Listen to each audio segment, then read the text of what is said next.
service, we will go to the most important part of the service, and that is the preaching of God's Word. And so, kailangan pa. But I hope and pray, God, that while the service is going on, that we would not go outside at Sigos Gawas to pray sa pag-serve, sa talk service, and we would always focus in the preaching of God's Word. And kailangan pa igaling so, I would like to call our pastor, Pastor James, to give to us the word. Pastor. Amen. Amen. Thank you, Brother Fairlo. Thank you for that warm welcome also, church. And I hope that you are now ready sa pagpaminaw sa pulong sa atong buhi nga Dios. And I hope that your Bibles are ready with you. Do you have your Bibles? Amen? Amen. And now we shall study mga kaigsuunan ang atong lesson in the second Corinthians. So we will continue the lesson in 2 Corinthians mga kaigsuunan. And I hope nga mahimong andam na gyud o ready na gyud ang atong mga kasing-kasing as we dig deeper in the 2 Corinthians mga kaigsuunan. We are already in chapter 8. Nata sa chapter 8 karon, and I would like to read the whole chapter 8. Though I will give my main focus this morning mga kaigsuunan in chapter 8 verses 1 down to verse 7. But I would like to read before us the whole chapter 8 of 2 Corinthians mga kaigsuunan, only 24 verses this morning. Are you there? Say Amen. And please rise to give reverence to the reading of God's Word. Manindog ta mga kaigsuunan. And I would like to read before you this morning ang pulong sa Ginoo. The Bible says, verse 1, Moreover, brethren, we do you to wit of the grace of God bestowed on the churches of Macedonia. How that in great trial of affliction, the abundance of their joy and their deep poverty abounded unto the riches of their liberality. For to their power I bear record, yea, and beyond their power, they were willing of themselves, praying us with much entreaty, that we would receive the gift, and take upon us the fellowship of the ministering of the saints. And this they did, not as we hoped, but first gave their own selves to the Lord, and unto us by the will of God, insomuch that we desired Titus, that as he had begun, so he would also finish in you the same grace also. Therefore, as ye abound in everything, in faith, and utterance, and knowledge, and in all diligence, and in your love to us, see that ye abound in this grace also. I speak not by commandments, but by occasion of the forwardness of others, and to prove the sincerity of your love. For ye know the grace of our Lord Jesus Christ, that though he was rich, yet for your sakes he became poor, that ye through his poverty might be rich. And herein I give my advice, for this is expedient for you, who have begun before, not only to do, but also to be forward a year ago. Now therefore perform the doing of it, not as there was readiness to will, so there may be a performance also out of which ye have.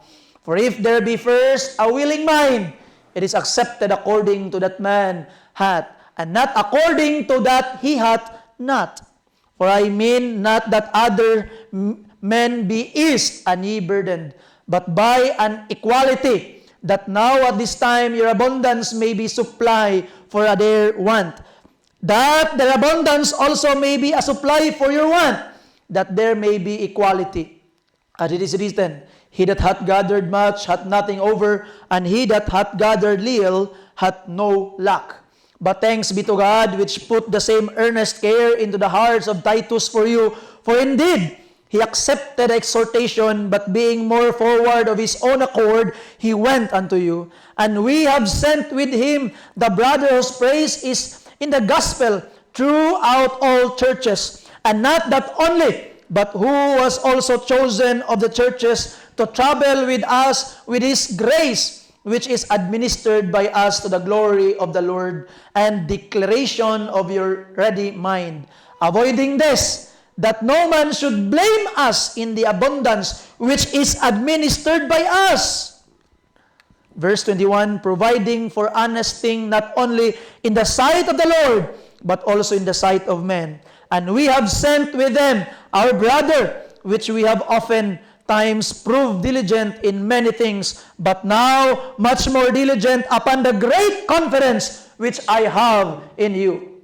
Whether any do inquire of Titus, he is my partner and fellow helper concerning you, our brethren be inquired of. They are the messenger of the churches and the glory of Christ. Wherefore, shew ye them, and before the churches, the proof of your love and of our boastings on your behalf. Let's pray. Father God, thank you, Lord, for the Word of God nga mong gibasa, Ginoo. Thank you, Lord, for these people, Ginoo, nga luyo sa ilang sa kaigangon. Nagpabilin, Ginoong Dios, nga anda mo simba kanimo. Salamat, Lord, that even in this time of no power, electricity, Lord, but your power will be upon us. Salamat, Ginoong Dios, sa imong paghatag og kaalam sa imong mabus nga alagad. Tagaig kaalam, Ginoong Dios, ug katakos, Ginoo, ang imong alagad to preach your word this morning in Jesus' name. Amen. Amen. Palihog, manglingkod tang tanan.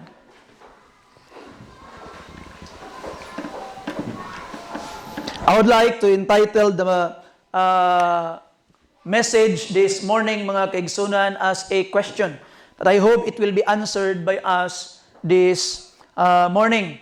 How does a Christian give? How does a Christian give? And by the grace of God, after this lesson in chapter 8 sa 2 Corinthians, we will be studying chapter 9 this afternoon. And we will be learning a lot, mga kaigsuunan, because this is very important part of Christian service, ang giving, ang paghatag, mga kaigsuunan, not only giving to the church, but also giving to our fellow Christians, giving to people who are in need.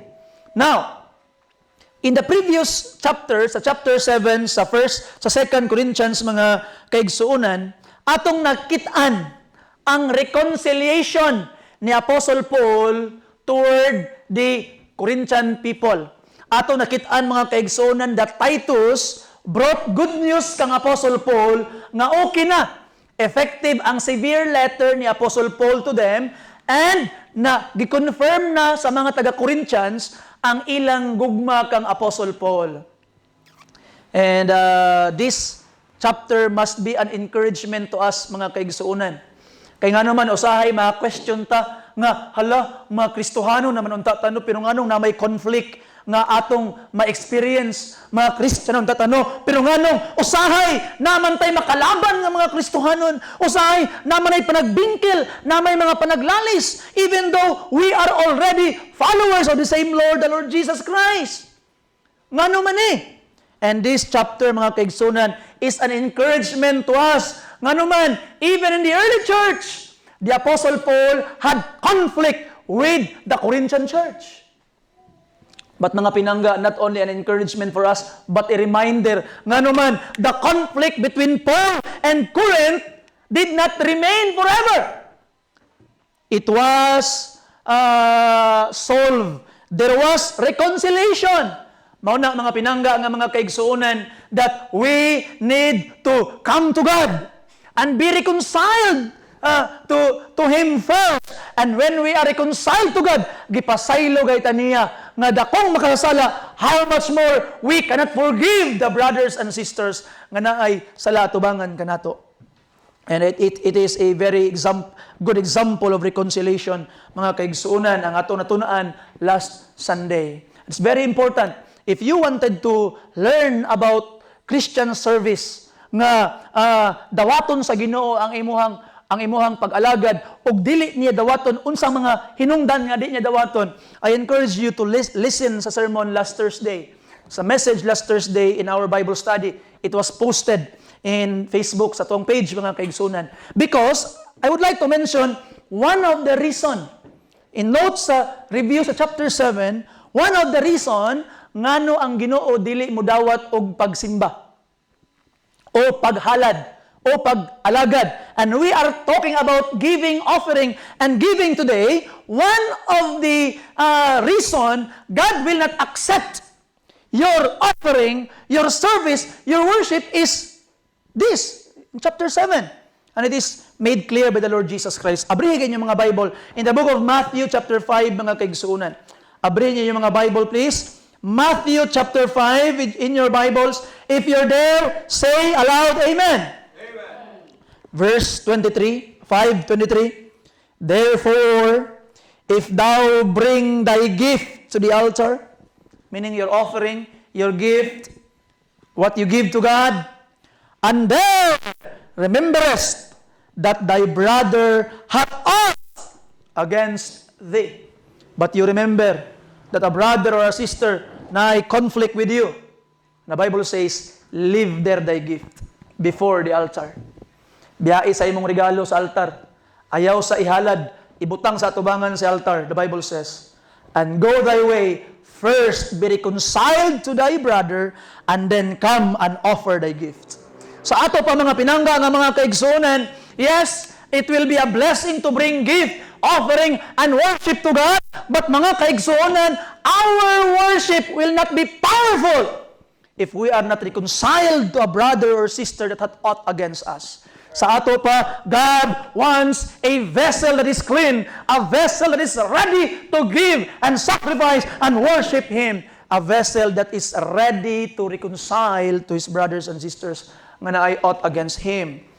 That's very, very important. And now, after talking about reconciliation, Paul being reconciled to the Corinthian church, there was humbleness. The Apostle Paul fought through its opposite. Sa diha nga naging prideful ang mga taga-Corinth, Apostle Paul became humble. Sa diha nga nangatake ang mga taga-Corinth, giaway siya, Apostle Paul gibaslan niya gugma.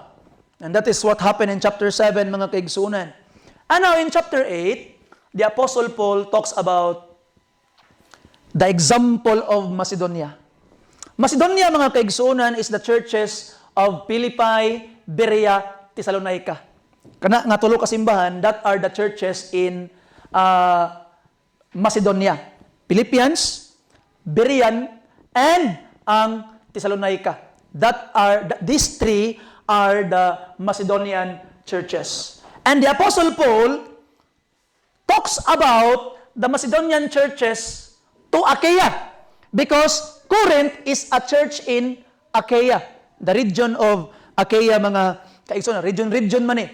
Mura bitawog ang North Cotabato nga region, ang iyahang gitawag nga mga city is Kidapawan, lungsod Makilala, okay? Sa patawilain diha kanang lungsod diha mga Kabakan, something like that.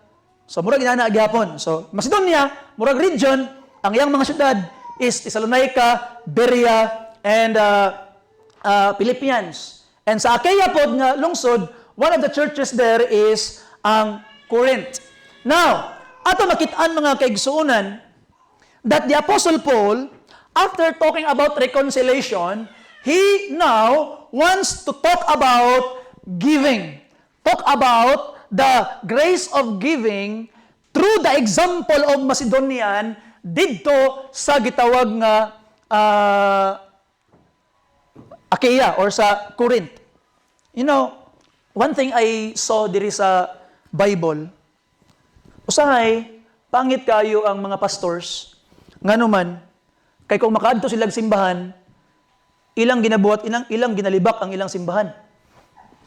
You see? Dito sa among simbahan, inani gid oy. Among simbahan, inani na. Mauna.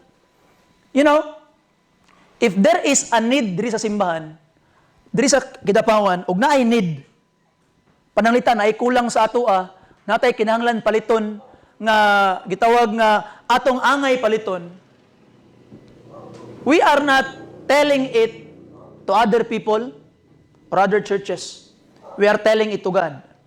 Nga naman, we don't want to broadcast our failure here. You see? Mayroon ta karon sa mga simbahan, ay, dito sa mong simbahan, kay mauni-mauna, naglisod mi, mauni-mauna. Meaning that pastor is broadcasting his failure as a leader to other churches. Because if naikulang ang usa ka simbahan, it is not the failure of the church, it is the failure of the pastor to teach and to encourage the people to be part of the ministry. So ato makitaan, si Apostle Paul, he's not broadcasting the mistake of other churches to this church. What he did is, he made other churches good example as an example or a pattern to other churches. And I hope, mga pinangga, one day, we will become also a good pattern to other churches here in the Philippines, not only the Philippines, but the world. And ato makitaan, Macedonian Church is now an example na gigamit ni Apostle Paul, mga kaigsunan.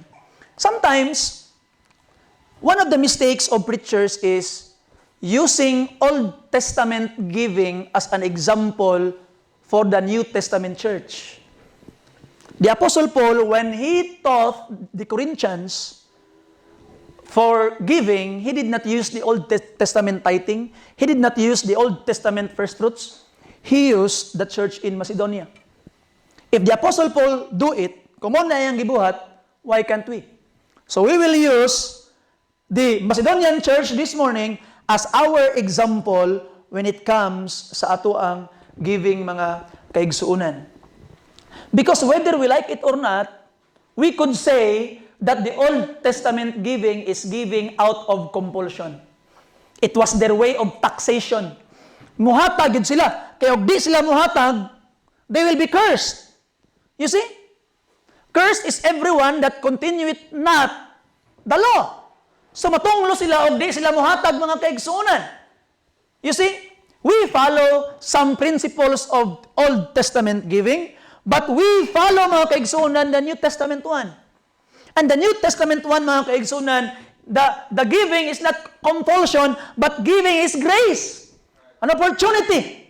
Grasya, mga kaigsuunan, in which we will try to look at closer karon. So first of all, ato tang ila-ilahon. Kinsa dining Macedonian churches? Dato ba ning mga taga Macedonia? You see? Na ato makitaan nga, let us remember, in dealing with souls or people, ayaw kalimot nga ang tao, mga kaigsunan, dili lang kay siya kalag, lawas pud siya. Ay pud kalimot nga ang tao, lawas, di lang kay kalag. What do you mean, Pastor? Sometimes, kita nga mga tao, mga kaigsunan, atong ginabuhat, basta kay nakatabang lang ta financially, in terms of food, in terms of physical need, okay na. Sagday lang na sila, ako na ba silang gitagaan, ako na ba silang gitabangan sa ilang pagkaon, sa ilang inani, and there are a lot of mga charity works, charitable works karon, aim to heal people, aim to feed people, aim to give people what they need. And they are treating people as just body. But the Bible says, Matthew chapter 4, man shall not live by bread alone, but by every word that proceeded out of the mouth of God. So kung gitawag nga, pagkaon lang, tamba lang ang imong ihatag sa usa ka tawo, then you are treating humans as mere bodies. Kaya ang panginahanglan lang man sa lawas ang imong gihatag. Mat naapoy mga katawhan karon, mga kaigsuunan nga, ako na kang nasiran sa pulong sa Ginoo, ako na kang nasangyawan, ako na kang nasultian, okay na, without being a blessing physically, you are also treating humans as mere souls. Remember, they are also bodies. You see? Because man can survive at least by bread also. Ingon niya, man shall not live by bread alone. Meaning, at least there is bread. But not alone, dapat na yung word of God. Meaning, mag-uban na dapat ang duha. So this must be our aim as a church, mga kaigsuunan.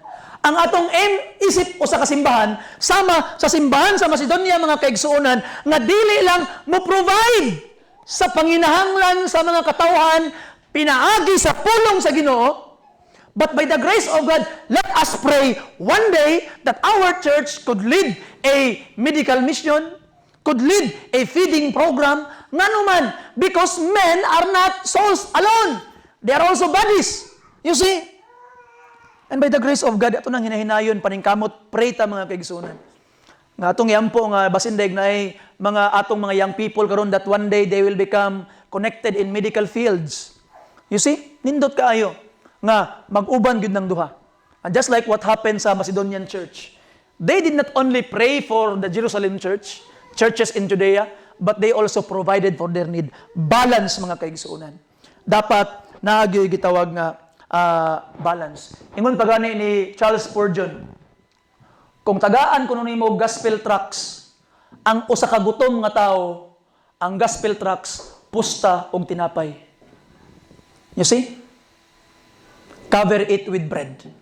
Sumala pa ni Charles Spurgeon. What does it mean? Meaning mga kaigsuonan, as a church, our aim is not only to feed souls, but to help people feed their bodies also. You see? So muna ang atong makita because ang Judean church, Jerusalem church mga kaigsuonan at this time is under famine. Gutom sila, lisod sila. And the churches in Macedonia help them. Nitabang sila.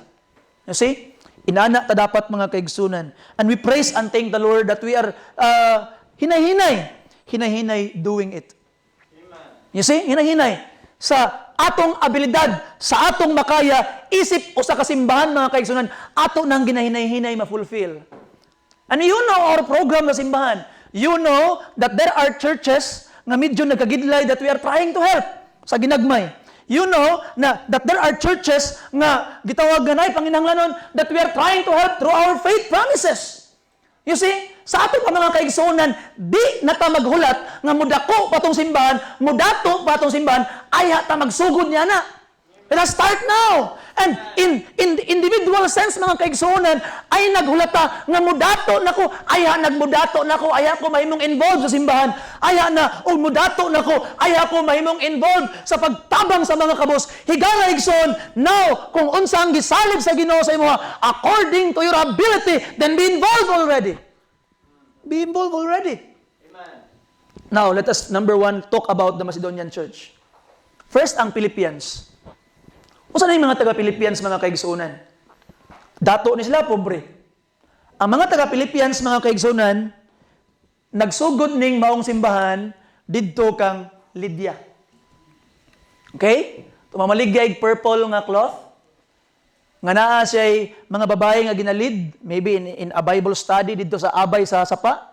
Naabtan lang Apostol Paul, gisangyawan lang Apostol Paul, and to make the long story short, na-preso silang Apostol Paul because of a damsel. Pagkahuman, na-preso sila, ang Philippian jailer po dayon nga save. So nag-start ang Philippian church, pinaagi kang sa family household ni Lydia ug sa household sa Philippian jailer. So kuyaw kayong pagsugod sa simbahan. And ato makita mga kaigsunan, pila lang ka simana, ay maybe di na ginaabot og bulan, kinahanglan mo biya si Apostle Paul ug si Silas didto nganuman, that this story is found in Acts chapter 16, nganuman tungod kay gipahawa sila sa mga authorities in that place. Okay? Kay naay commotion nga nahitabo. And ingon si Apostle Paul, nganong gipriso man ko ninyo? Roman citizen biya ako. And kaniadto mga kaigsunan, kung Roman citizen ka, bawal ka prisuhon without litigation first. Kinahanglan sa kang muapir sa korte, and the court must prove your guilt, and kung ma-prove na ang imong guilt, ay panay katungod ang sibisan kinsa mo priso nimo. But si Apostle Paul, as far as the account is concerned, walay litigation na itabo, gipriso siya dito. So meaning, it was unlawful ang iyang prison. It was illegal detainment. Mauna nang hadlok ang mga tao dito, gipapahawa sila. You see? And ato nakita mga kaigsuonan that the Philippian church have helped the Apostle Paul throughout his ministry. Ingon pa ni Apostle Paul, na book of Philippians, itong basahon mga kaigsuonan. Open your Bibles there, please. Open your Bibles there. Philippians chapter 1, tamagsugod. Verse 3 and verse 5, the Bible says, I thank my God upon every remembrance of you, always in every prayer of mine, for you all making requests with joy, for your fellowship in the gospel from the first day until what? What kind of fellowship? Unsa ang pagpakigsalo? Fellowship means pagpakigsalo. Unsa ang pagpakigsalo? Pagkig-inambitay nga gihimo sa taga Philippians with the Apostle Paul, chapter 4 mga kaigsuunan. Verse 10. The Bible says, but I rejoice in the Lord greatly that now at the last your care of me hath flourished again, wherein ye were also careful, but ye lack opportunity. Unsa day ilang gibuhat mga kaigsuunan? Okay, the Bible says, verse 15, now ye Philippians know also that in the beginning of the gospel, when I departed from Macedonia, no church communicated with me concerning giving and receiving, but what? He only. Pagbiya ni Paul sa Macedonia, ang nanawag sa iyaha, nakig-contact niya. I don't know how they did it, kaya may cellphone sa una. Pero ang nakig-contact niya, nakig-connect niya, concerning sa paghatag o pagdawat, pag-support, Philippians. You see? Philippians. And this Philippian church, mga kaigsunan, is a church where persecution, abruptly, pagsugod pa lang sa ministry, persecution dito. I don't know who became the pastor there. Maybe the Philippian jailer. And number 2, mga kaigsunan, ang Thessalonica. Remember ang Thessalonica, mga kaigsunan, nga kinahanglan niya po niyang biyaan diretso. You see? Because ang mga tao is mo follow niya para iyang biyayon ang ministry ni Apostle Paul. Amo pa si Paul, sundan siya, gibiyaan niya ang gitawag sa Thessalonica. An sa Thessalonica, mga kaigsunan, na ay mga taong tapulan diri. Muna ingon si Apostle Paul, nga sa Thessalonica niya giingon, ang taong di mo trabaho, dili angay pakanon. Okay? And these people began nga way mga disiplina, but these people become an example in terms of giving. Di pasabot nga laog ka karon, hangtod inana ka, you will experience some things, turning points sa imong kinabuhi that you would learn to be a blessing, mga kaigsuunan. And in Berea, ito makita ng Berean, mga kaigsuunan, is the church nga ilag yung gitanaw sa Bible ang giwali ni Apostle Paul o tinuod ba. And we know them. So these churches are not rich churches. These churches, maybe there are slaves from them, na mga lisod, nga mga katawhan sa ilaha. Nga naman, we learn, nga dili sila dato, pinagi sa ito ang text.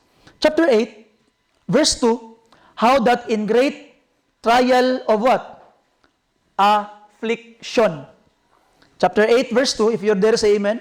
Amen. How that in great trial of affliction, the abundance of their joy and their what? Deep poverty. So they were very poor. Pobre sila. Kabalo ba ka? Every time that the Lord Jesus Christ made an example of giving, dili dato ang iyang gihimo nga example. When Jesus Christ taught about giving in the temple, ang iyang gigamit is the farthing of a widow woman. Unan yung Jesus Christ, tanawan ninyo, kinsa ang pinakadako gihatag diri kaning widow woman. Kay she gave her all. You see? And the Lord Jesus Christ also used a young boy, ang iyang 5 ka tinapay ug 2 ka isda, in terms of giving. And the Apostle Paul used a poor church as an example in giving in their deep poverty. Sa ato pa mga pinangga, usahay manggod, na ay mali gayud kaayo nga thinking ang modern churches karon. Pag nagani need ang simbahan, ang imo ding hunahunaon, hala, pila kay ihatag ni kuano kay murag sila man to'y tubig-tubigan. You see? Pila kay itabang ni kuano, hala, And we will be amazed. Kuyaw gyud kay si Ma'am Kuan, kuyaw gyud kay si Sir Kuan, kuyaw gyud kay si Kuan nga naman. Ay, sila gid ang ni shoulder ay. Sila gid ang ni shoulder sa need sa simbahan. You know mga pinangga nga mga kaigsuonan, you are trying to forfeit yourself of the blessing. You see? Mauna, sila lang ang perminti panalanginan. Kay pag naay giving simbahan, mulingi man ka sa ilaha si Kuano. Kuyaw gid to siya ba? You see? And remember when the Lord Jesus Christ used to teach giving, He used a poor widow woman. Apostle Paul used a poor church. You see?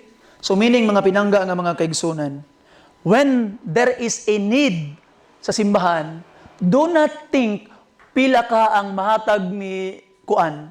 Imong isultis imong kaugalingon, pila ka ang akong matabang niini. How much I could give, how much I could provide. You see? And that's the time mga kaigsunan, you are placing yourself in the position of blessing. Because whether we like it or not, sa simbahan mga kaigsunan, always, God bless those people who are being a good channel of blessing. You see? And ato makitaan, now that we have some background kung unsa ning mga simbahan sa Macedonia, dili di sila dato di ay. So meaning, ayaw himo ang rason ang kapobrehon nga dili ka mahimong blessing igsuon. You see? Naay nag-ingon nga Brad, dili ko makapil anang tithing, dili ko makapil anang faith promise, dili ko makapil anang giving. Ngano man, pobre mangugay mi.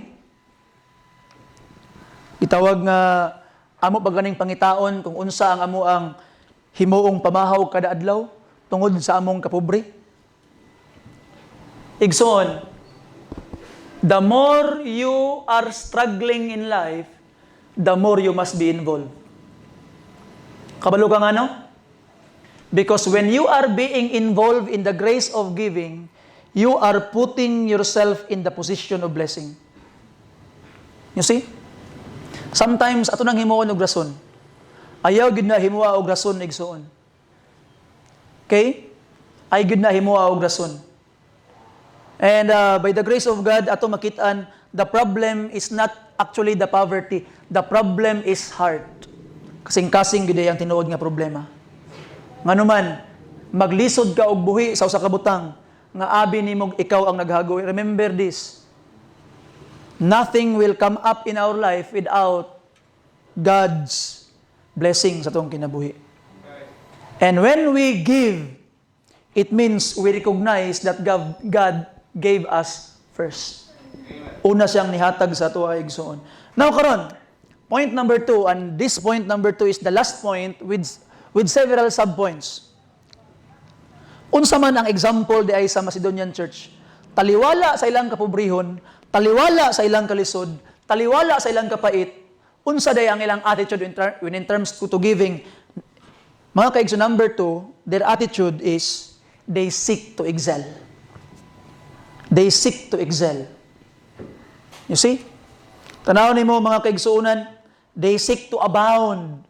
The King James Version used the word abound.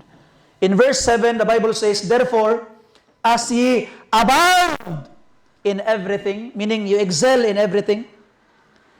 In faith, na-excel ka sa faith, ni-abound ka sa faith, in utterance, in knowledge, in diligence, in your love to us. See that ye excel, or ye see that ye abound in this what? Grace also. Kung gusto ka mo excel, mo abound or mo grow in terms of your knowledge, in terms of your love, in terms of every aspect sa imong kinabuhi, ingon pa ni Paul, see to it that ye excel or abound in the grace of giving also. You see? Seek to abound. Now, you know me mga kaigsunan. You know me that I only preach about giving every January. Kaya kung wala lang ko nag-series sa 2 Corinthians, I will not be talking about giving today. Kung wala lang ko nag-series. You know that I only preach about giving every January because deep in my heart, I believe nga ang tao nga nakadawat nas kaluwasan, it will not be hard for him to give back to God. And ato makita, mga kaigsoon, sometimes the principle must be laid for us to follow. Wala ni ginawali kay para mahumok ang inyong kasing-kasing. That's not my, dili na mao ako ang point. Wala ni nako ginawali ang giving, at least in my church, in our church, I don't know with other churches, wala ko nagtudlo o giving para mangonsensya og tao. Wala ko nagtudlo o giving para mapugos ang tao og hatag. Nagtudlo ko giving nga naman para giyahan ang kasing-kasing sa mga taong giluwas sa Ginoo nga mga manggihatagon. It is just a guide. It's not to force you. It's not to make you guilty, but to guide adtong mga kasing-kasing nga manggihatagon. Kay nga naman, kay kung ang imong kasing-kasing dili manggihatagon, kung ang imong kasing-kasing is ang paghatag sa imo sa imong tithes, ang paghatag sa imo sa imong gitawag nga giving is murag nahulog nga pinugsanay, let me say this to you, God don't want it and the church don't want it. You see? The church don't want it, God don't want it. We preach giving, why? Because we just wanted to guide and to help people understand how to do it, not to force people. And I hope I made myself clear in this. Now let us look at the example. How did they excel? Number one, mga kaigsunan, they excel because they gave out of poverty. Look at that.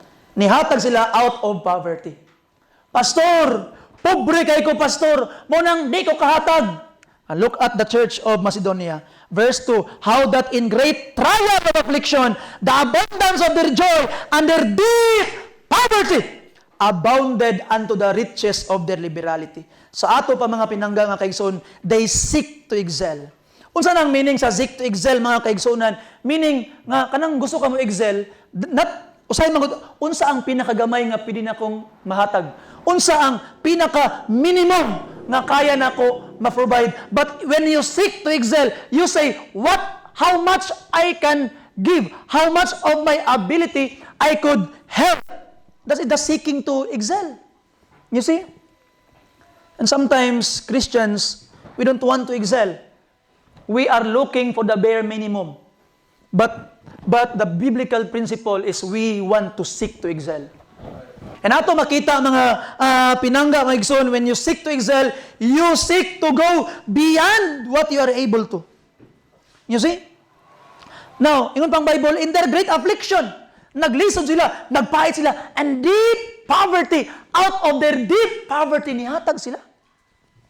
Wow! Excellent. Munang tinuod nga pag-excel, mga kaigsuunan. So remember this, dili rason ang kapobrehon nganong dili ta mahimong manggihatagon. And when I talk about giving, not only your giving to the church, but also to your giving to other people or other Christians. Because giving doesn't only revolve in the church, mga kaigsuunan. Nga ato makitaan, mga pinangga, that we must do it nga even though mura bitaw nabitaw usahay manggod, ay, pobre ko, no. Luyo sa kapobrehon. We will give. Kaya nga naman, again, that is how we position ourselves in the place of blessing. Mauna, nga nagpabilin na gyapon kang way kalipay sa imong pagpanginabuhi, kaya ang imong pagpanginabuhi ang rason para sa imong pamilya o para sa imong kaugalingon. Adlaw-adlaw, usahay, para sa pamilya, pastor, grabe ni, usahay imong pamilya, mga badlungon biya usahay. Imong pamilya, mga gahig ulo usahay. Di kagad hagbakod, nga kung pagbangon, ani, pakanuning mga batig-batasan nga mga anak. So ato makita, mga kaigsuunan, way kalipay. Okay? And there was light. Atong i-plaster, ha? Salamat. Iyon ang black bread. Kanang black lang iyon. Kana. No, kana iyang kwan kilid. Amen. Thank you for that.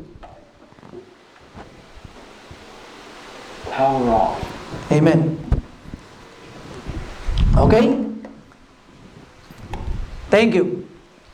Hayag na namurog ni bugnaw ang panahon, no? Amen. Sa ato makita, mga kaigsuunan, that dili di ay babag ang kapobrehon. Nya tanawa. Kabalo ka, mas mahimaya ang Ginoo sa pobre naghatag kaysa dato nga naghatag. Nganuman, ang pobre nga naghatag mga kaigsunan, gipadayagid niya ang iyang dakong pagtuo nga Lord, ako ning ihatag Ginoo kay nakabalo ko Ginoong Dios, ikaw mo ibahala nako. It shows your great faith. Kay nga naman, bahalag wa ka kabalo ahan imong pangitaon ugma ang imong sunod nga panginahanglan, you believe that God will provide. Kay katong dato nga mohatag, bisan pag mohatag sa 100,000, di man sa maproblemahan unsay kanon baga ugma. Di ba? In the first place, taga naman sa kwarta. So you remember that when you give as a poor man or poor woman, God is more glorified with your life. Mao na ingon Jesus Christ, katanang mga naghatag in this, ang kaning poor widow woman in his farting, 2 mites. Ang iyang gihatag ang pinakadako nga naman, she gave her entire property, her all. Anong nabuhaton niya? Because I believe that she believed that God will provide for her afterwards. You see? Now ato makita mga pinangga nga mga kaigsuonan, we must learn nga mahimutang mo excel. Learn to excel. Number 2, ang ilang giving is not out of grudging, out of compulsion, but they did it joyfully. Look at this. Ang giingon sa pulong sa Ginoo mga kaigsuonan, verse 2 again, how that in the great trial of affliction, the abundance of their what? Joy! Kalipay. When you give, pero wa pa nalipay, don't give it. God don't want it. You see? God don't want it. Kabalo ka, lisod man gyud kaayo nga mahimong pastor sa tinuod lang. Lisod kay mahimong pastor, why?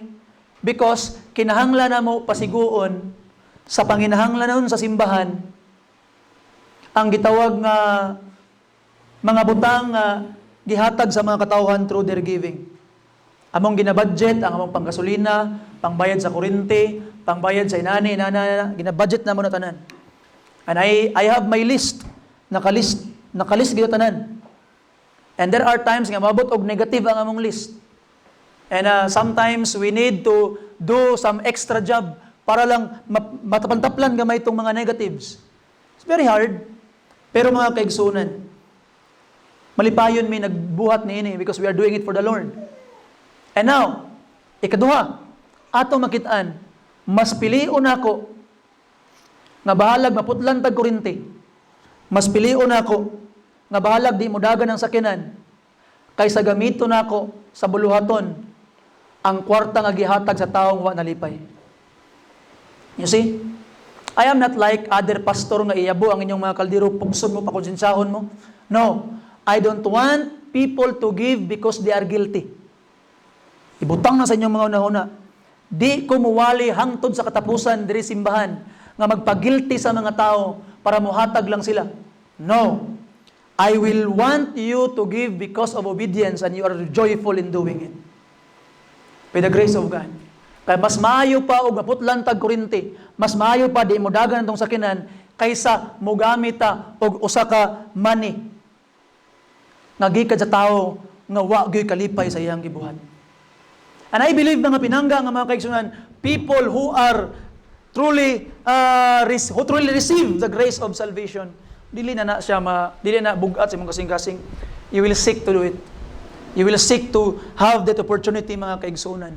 Saynan ka, kinsa may di malipay nga ang imong paghago, if you're a teacher, ang imong pagpamadlong atong mga estudyanteng mga gahigulo, kung ikaw construction worker, kada patong nimo sa imuhang gitawag nga mga kuan, kada pala nimo kato nga pagpatulo nimo sa singot, usa kaadlaw nga paghatag sa imuha sa ipanalangin, and you became a blessing in the church, niabot sa layo nga mga dapit na nakadungog nga tao may tungod sa kaluwasan. Na ay eternal significance sa akong kahago. Ang akong kahago, di lang kay para pakanon akong gagalingon. Ang akong kahago is na eternal significance, nakatabang para naidaghan pang taong makadungog sa kaluwasan o mga luwas. You see? more and people saved. So meaning, kani, kutob sa akong pagtudlo, kutob sa akong pagpala, kutob sa ako ang gitawag nga paghago, pagtuplok, unsa ba akong trabaho. I am doing this not only to feed myself, not only for my future, but also for souls who are going to hell. And one day, pag-abot nimo sa langit, ipakita sa imo sa Ginoo, kabalo ka, out of your effort, nakatabang to, and these people are here now. What an encouragement. So I hope by the grace of God, when we give, we learn to enjoy it. Malipayon ta. You see? And that is what I am trying to teach akong family. Kaniadto, mo ginamo ang ginabuhat ni Ma'am Karen.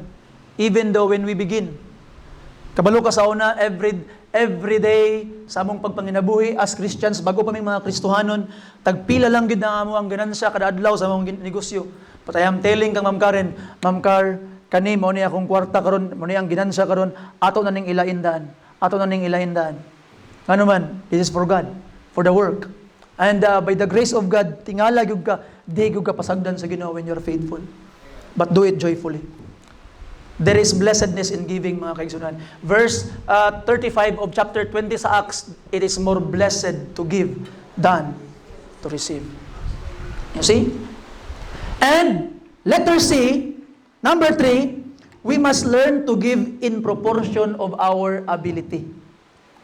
Let us learn to give in proportion of our ability, mga kaigsuunan. Kung tanaw nimo ang pulong sa Ginoo, verse 3, for to their power I bear record, yea, and beyond their power, they were willing of themselves. They count the cost. They know, tama ang ilang ability to give.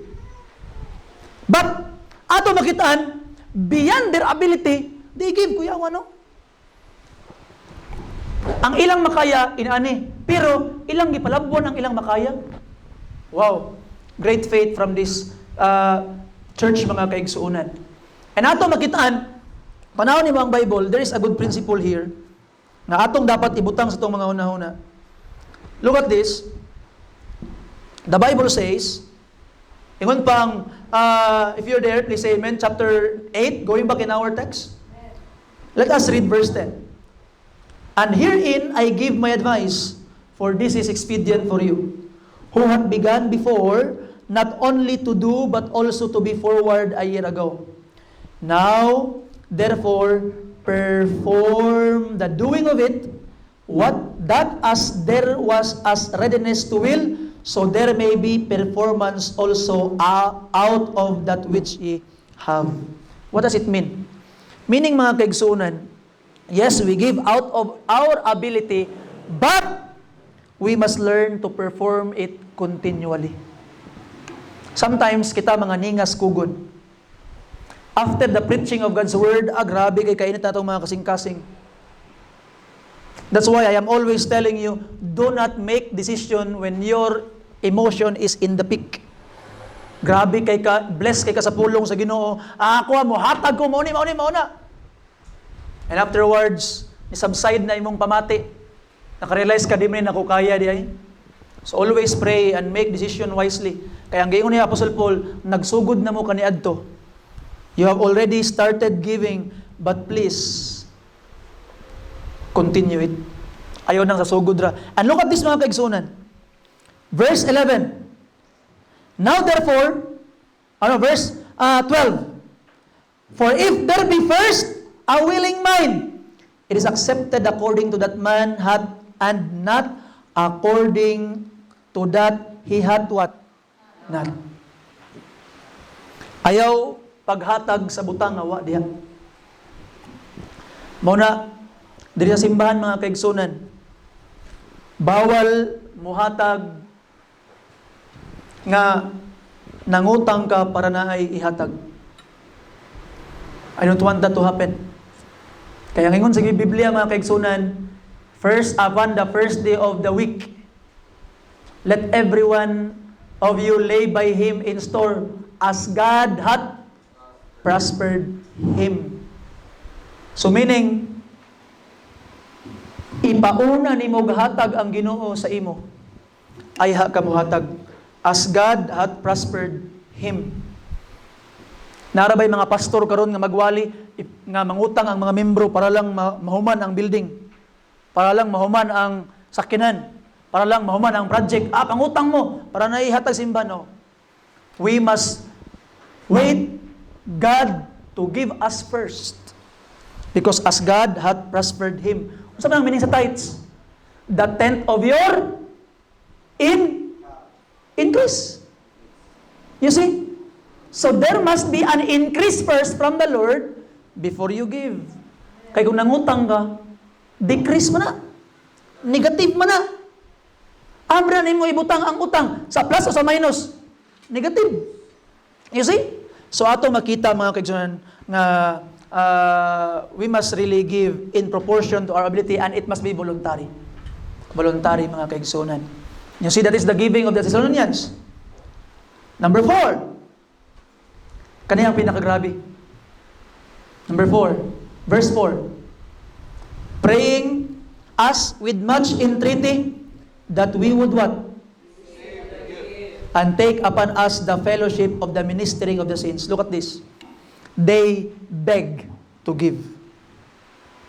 They beg to give. Kuyawa ning anot, oy.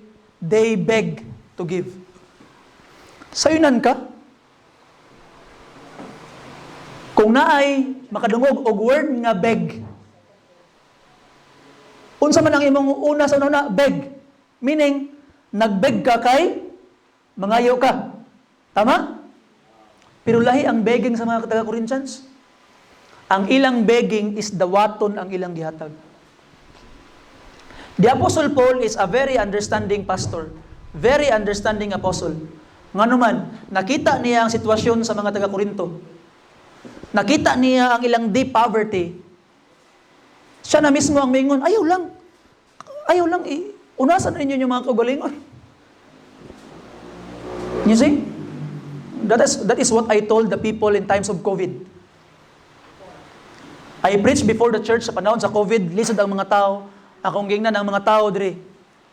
Na COVID karon, lisod kayo, kasaligta sa gobyerno, panghatag sa gobyerno.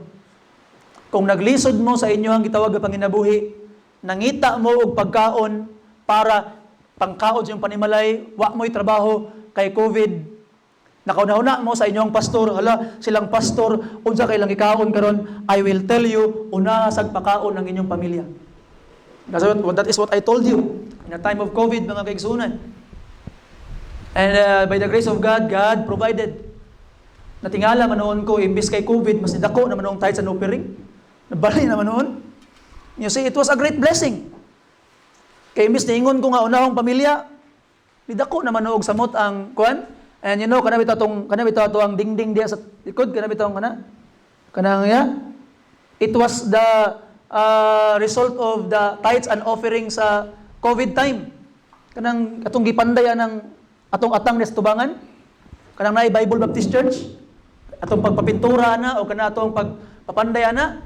It was the result of COVID tithes and offering. You see? Pero because I believe the people is just like the Thessalonians, the Macedonians. Nga naman, they beg to give. Kuyawa, they beg to give. Dawata lang, Paul. Gusto mo nga mahimong part sa ministering of the saints. Wow. You see that? So ato makita mga pinangga nga mga kaigsunan by the grace of God. Let us think that giving is a favor. When you give to church, when you give to someone, you are not giving someone favor. You are not giving the church the favor. It is a favor for you to have the opportunity to give. In the first place, you can give because God first bless you.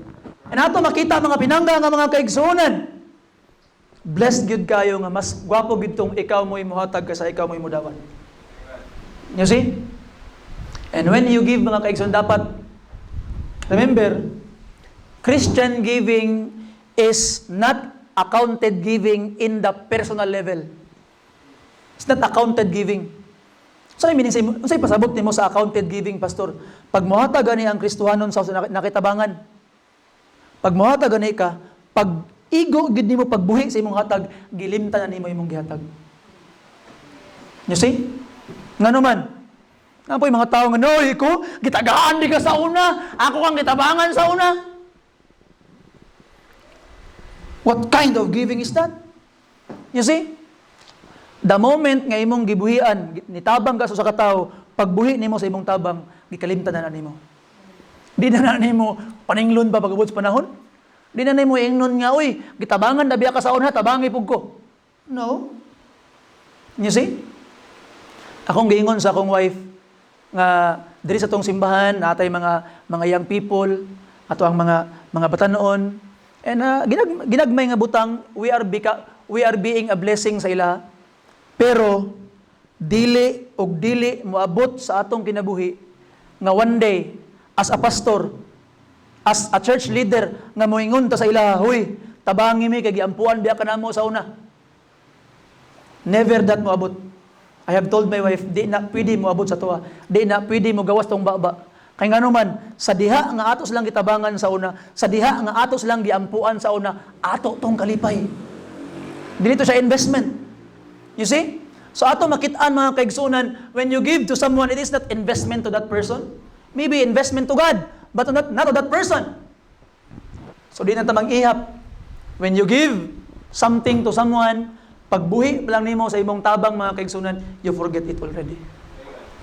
Para dili na ang taong yung umitaholok ko, nakautang biya ko kabubuton ni kuan ba nun, sao man ako niya yung hay galag so, ang utang kabubuton, di maprinda, di dos sponsor. You see? Ang pinakanindot is you enjoy doing that at that time. Kay sa diha nga nidawat ka sa tabang sa usa ka tawo, kung Kristohano nang naghatag, sa diha nga pagdawat nimo sa tabang, you gave him the opportunity to be a blessing. Kato pa lang pangdawat nimo, mo na to'y bayad sa imong utang, sa imong utang kabubuton. Kaya nga naman, di ba, muna, pag napoy mo tabang sa inyo ha, napoy mo help sa ato let us give them the honor to be a blessing. Okay? Usay biya ang Kristohano, kaya di ay na, okay na ko. Sabi mo naglisod, di na. Wala mag-usahay. You see? Di ba? Manata, akong giingon kay nang buntag sa tuwang Sunday school, pag ikaw teacher, ikaw guwang-guwang, nanay na ka, tatay na, or gitawag nga, babae ka, pag naay mo dool nimo, mutabang nimo, uy, ako'y pasan ani mo ang gidala. Ay ginakaya na ako ni. Ayog ang ingnana. Ingnan nimo nga, o sige, salamat. Nga naman, give them the honor to be a blessing. The opportunity to be a blessing. Usay biya kita kay mga strong, independent woman. Kuyaw kayo. Kaya na ako ni. I can do it myself. No, willingly accept help. Give them the honor to be a blessing. In terms of giving, accept help from someone. Give them the honor to be a blessing, especially from your fellow Christian, especially from this church. Kay kung naay nagtabang sa imo from this church, makaingon gyud ka nga, di gyud ka mahadlok sa utang kabubuton nga naman, giwali na tong pastor. You see? Now, so they beg to give. Abi hangyo nila. And number 5, and this will be the number last mga kaigsunan, and this is very important, verse 5, and this they did, not as we hope for. Wala nag-expect silang Paul. But first gave their what? Own selves to the Lord. And unto us by the will of God. Wow, I like that. They first gave themselves. Gihatag nila una ang ilang kaugalingon.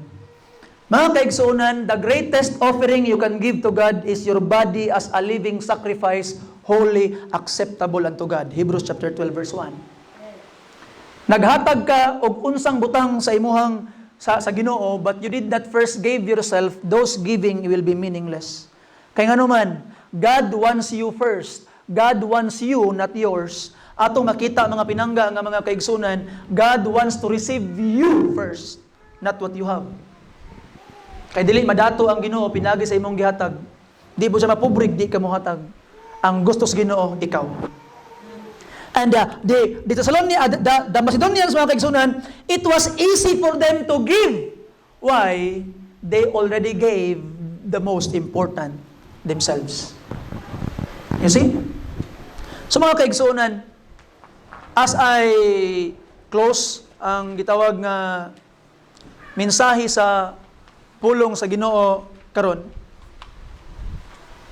let me ask you some questions. Have you given your all to Jesus? Di ba itong gibasa kanina?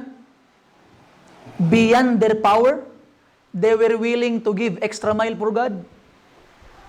Mauna, hangyon ta mo mga kaigsunan. If you have given yourself, let me ask you this. By the grace of God, next time we will become early in our services. Our Sunday school starts at 8:30 in the morning. Alas 8:30 ang ato ang Sunday school magsugod. And I hope by the grace of God, alas 8:20 na nakadres simbahan.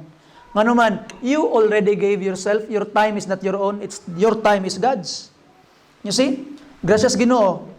Next Sunday, 8:30 na ako simbahan.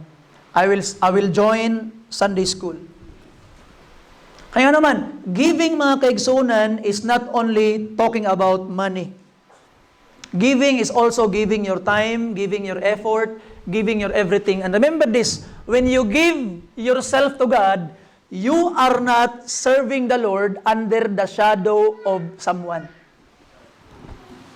And even you are not serving the Lord under your own shadow. What do you mean by that, Pastor? Sometimes, manggod, ang Kristohanon, mga kaigsuunan, nagpasilong sa anino sa tao. Pag kaning tawhana, lain ang imong relasyon ni ining nga tawhana, then your service to God will be affected. Lain imong pamati, your service to God will be affected. Because you are under the shadow of somebody. But if you are under the shadow of God, ang makapugong lang sa imuhang pagpangalagad sa Ginoo ang imong relasyon sa Ginoo. Unsa man ang imong relasyon sa ubang tao, it will not stop you to serve the Lord. You see? Because sultian di kaigsoon. If you cannot sustain serving the Lord because of what happened with you with someone, what happened with you with somewhere in your work or wheresoever, it means you have not yet given yourself to God. Wala pa nimo gihatag imong kaugalingon sa Ginoo. You still hold yourself. The little I is still the master of yourself. Kinahanglan mga kaigsunan, the master of our lives is the great I am. Not the little I. You are the captain of your own little ship. And by the grace of God, abandon the steering wheel. Let God hold the steering wheel, mga kaigsunan. Ang Ginoo na, ang mukupot niya na. And regardless of what happened, muna akong ginaingon, mga sundalo ni Kristo di magkapoy-kapoy. Una-una mo ang sundalo sa Israel, ginabumbahan, mumatag sayo kay makigpatay. Pero ang mga sundalo ni Kristo, di mo bangon. May patong mga sundalo nga manglakaw para mo patay. Kay sayo kay mangbangon.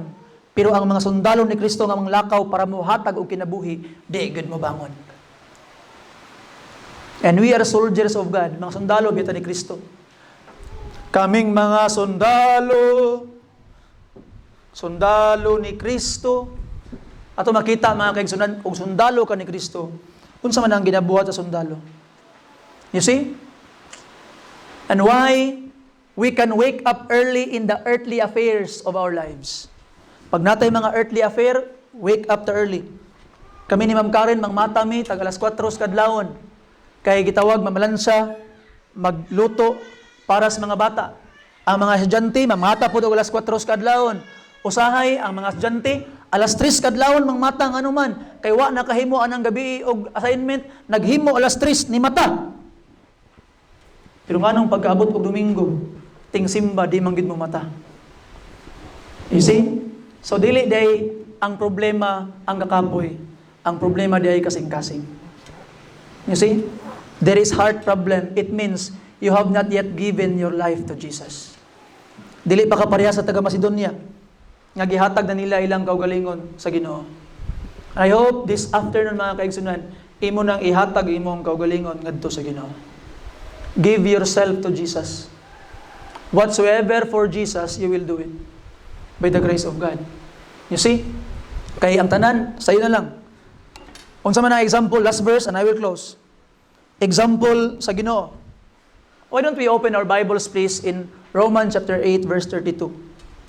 Please, if I am not mistaken, tama ba na nga verse? Basahan na nato. Ako nang i-close akong Bible. If you're there, say amen. Ready? Read. He that spared not his own son, but delivered him up for all, how shall not he with him also freely give us all things? The same principle. 8:32 sa Romans, the same principle. Kung gihatag na nimo ang imong kaugalingon sa Ginoo, ang imong time, ang imong talent, and even money will be easy. Just like sa atong langit nun nga amahan. Gihatag na niya una ang iyang kaugalingong bugtong ipakatao nga anak. That's why everything you ask the Father will be easier. Nga naman, gihatag na niya iyang best nga mao iyang anak. The same principle mga kaigsunan, I hope it will be applied sa atong mga kinabuhi. Palihog mo nindog na tanan. Let us pray. Father God, salamat Ginong Dios sa imuhang grasya ug kaayo sa mga kinabuhi. I pray that you'd bless this service Ginoo. Panalangin mi ug lig-on mi Ginong Dios kay wa gid mi mabuhat kung wala ka. Ikaw na'y bahala, Lord. We need you, Lord. Empower us and give us the grace that we need, Ginoo. In Jesus' precious name, akong gipangayo ang tanan. Amen. What song, Brother Lawrence? Have I done my best for Jesus? Have I done my best? Pagtanay mong kaugalingon karon mga kaigsunan. Gihatag na ba nimo imong best para sa Ginoo? Have you done your best? Basing wala pa nimo nabuhat ang imong best para sa Ginoo. Why don't you come this morning sa altar? And ingna ang Ginoo, Lord, help me to give my best. Help me, Lord, nga akong ihatag una akong kaugalingon. Para easy na lang ang uban. Help me, Lord, to be like the Macedonian church who really seek to abound in their love. So, igsoon, kumusta man imong kinabuhi? Unsa ba ang mga butang nga mahimong makapugong sa imuha nga mga lagad sa Ginoo? Napa ba? I hope wala na. Ayaw na. Ayaw na itugod nga mapunggan bakas mga butang sa kalibutan sa imong pagpangalagad sa Ginoo. Ayaw na. Continue. Padayon. Kay kalipay sa Ginoo ang imong kinabuhi. Especially, mapadayon ka. Lahutay. So have you done your best? As we sing verse 1 karon, I invite you to come. Those tubangan. Kneel down to. And ingna ang Ginoo, Lord, help me to give my best. Help me to give my best. Verse 1, please.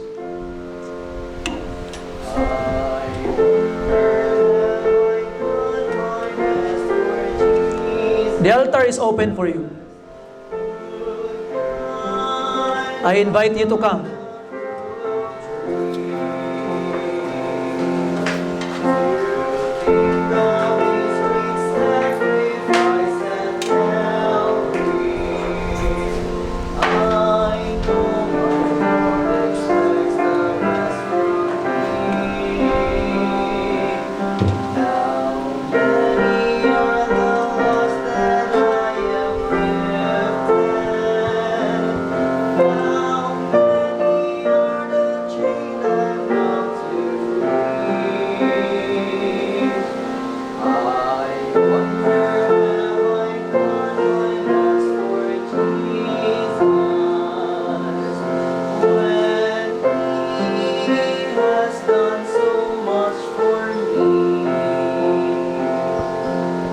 Before we sing verse 2, igsoon,